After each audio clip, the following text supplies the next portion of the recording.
Hi, my name's Lori Alexander, and feminism's goal was to make women want to be men. That's the whole story of feminism. My definition for feminism is the complete rebellion against God's will for women. It has caused women to want to do the man's role, going to college, getting a career, having a paycheck. Feminist leaders convinced women that this was where they would find satisfaction and fulfillment, that being home, being married was oppressive, and being home with children, raising your own children, was bondage. And they've done a great job at doing that, because this generation coming up isn't getting married and they're not having children. When I went to college, there were 7 of us, and we went to college because we all wanted to just be wives and mothers and have children and be home full time with them. And all of us have done that. And it's been wonderful. We've all had trials and tribulations in our life and suffering, as everybody, but we're all still married to the man of our youth. And we've had many joys being women, being feminine women, and doing the role that God has called us to do. I went to a large junior high school, public high school, and junior high. And in junior high, we had home ec. It was for the girls only. The guys had auto shop. They like to tinker with the cars. And there was a definite distinction between men and women and what they were being trained to do back then.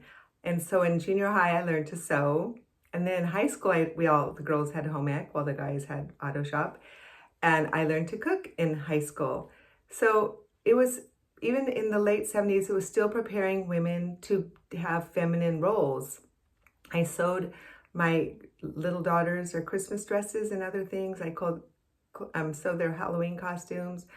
And I always knew cooking was my job in the home, and cleaning and keeping it clean and tidy. Of course, I did get that feminist. I had friends whispering in my ear, doesn't Ken help you do this at home? Doesn't he do that? And he's working full time. And I listened to them, unfortunately, because my mom never, ever, ever complained about my dad not helping, change the kids' diapers, baths, raising us, or keeping the home clean. He worked really, really hard, and she appreciated him for that. And she just understood her role. They did back then as keepers at home.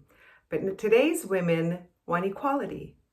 And that's what they were taught, to fight for equality. And what has equality gotten us? It's caused the destruction of the family and marriage. In their fight for equality, to become like men, that's all it means. And even men are becoming like women, I guess, But they wanted the same things that men were going after, which is so twisted, because a man's need to provide was God's call on men's life.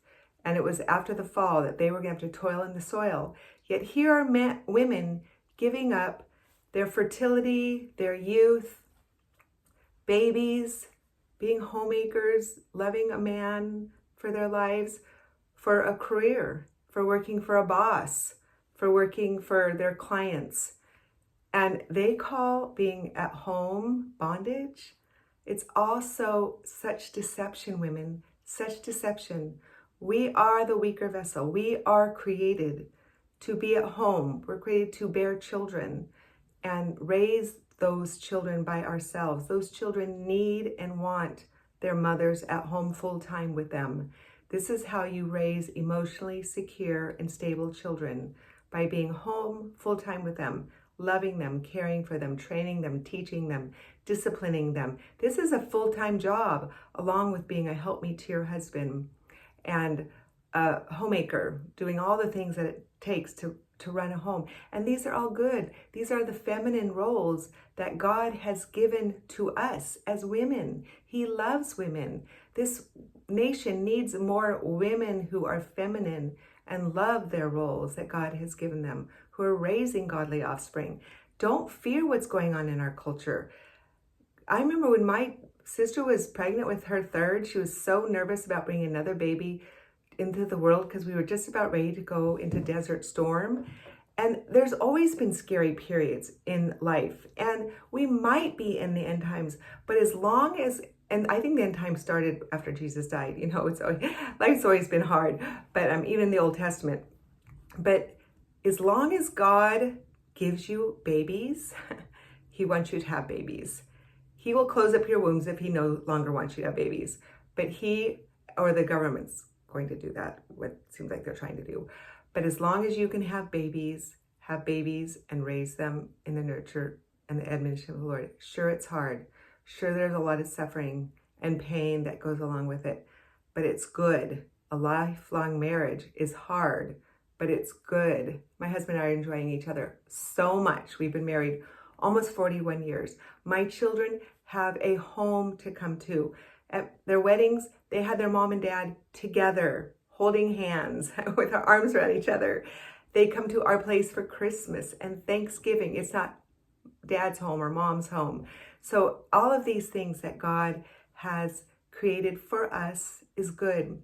Yeah, changing a million diapers, being home full time, the same monotonous routine is not easy, but neither is going to a 9-to-5 job. I taught school for 3 years before I came home full time, and it was hard.